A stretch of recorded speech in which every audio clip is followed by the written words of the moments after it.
Аудиокресла, электронные книги. И все это с чашечкой кофе с прекрасным видом на реку.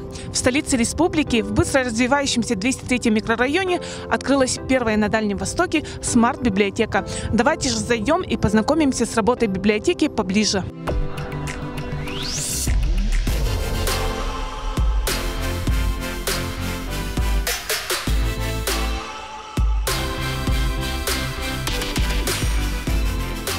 Привет. Привет. Наконец-то мы с тобой встретились. Да, наконец-то вы дошли до смарт-библиотеки. Давай посетим залы, посмотрим, какие мастер-классы и курсы проводятся. Да, как раз и купила кофе. Кстати, все наши читатели могут взять чашечку кофе, ну и пойти уже в читальные залы, почитать или посетить какой-то мастер-класс. Где я могу зарегистрироваться в качестве читателя? Пойдемте во взрослый абонемент. Оформить свой читательский билет можно у Аси. Ася, здравствуйте, я хочу стать читателем вашей библиотеки. Что мне следует сделать? Вам нужно заполнить всего лишь нашу анкету, карточку, и паспортные данные ваши. Вот я заполнила, Ася. Хорошо. Вот получаете ваш билет читательский. Читательский билет под номером 204. И сейчас я пройдусь между рядами и выберу пару книг.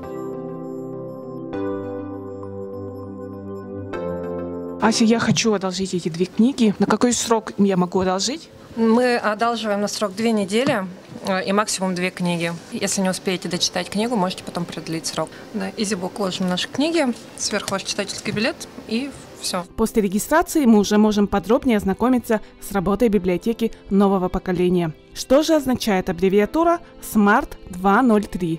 Smart 2.0.3. 2.0 – это новое поколение, а 3 – это 3 возраста. То есть у нас библиотека для детей, для подростков и для взрослых. И как раз-таки у нас вот зал 0+ и 6+. Добро пожаловать в детский отдел. Как вы видите, у нас очень много разнообразной и интересной детской литературы, начиная от истории, заканчивая различными опытами, которые можно проводить у себя дома. Давайте я еще познакомлю вас со звездой нашей библиотеки. Это чудо аудиокреслом. Так, вы подключаетесь с помощью разъемника к своему телефону.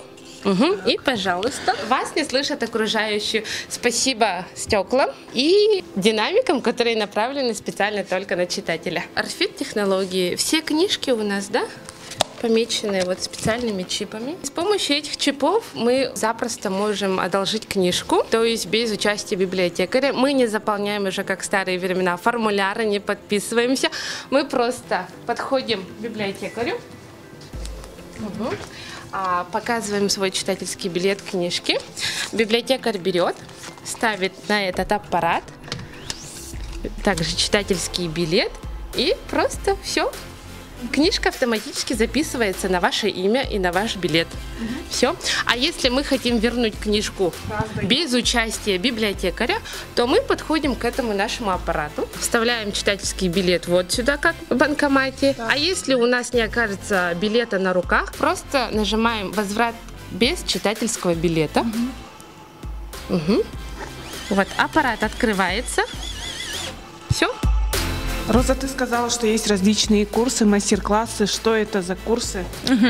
В стенах нашей библиотеки можно обучиться английскому языку. Есть у нас курсы для детей, для взрослых. Публичное выступление тоже у нас есть для детей и для взрослых. Кружки по игре на хомусе, ансамблевое музицирование. Есть у нас такие курсы. Встречи с интересными людьми нашего города у нас тоже будут проходить раз в месяц, 2 раза в месяц. У нас проходят дни открытых дверей, когда каждый курс, каждый центр проводит такие свои показательные мастер-классы, занятия, после которых дети могут записаться, ну и взрослые тоже могут записаться на разные курсы. Так работает смарт-библиотека. Библиотека будущего, объединившая в себе образование, творчество и инновации. Наша экскурсия подходит к концу, все показала, и надеюсь, что вам понравилось, и вы придете и будете нашим постоянным гостем. Спасибо большое, Розалия, нам все очень понравилось. А для себя я поняла одно. Я еще, помимо того, что буду посещать библиотеку, я буду ходить на курсы английского.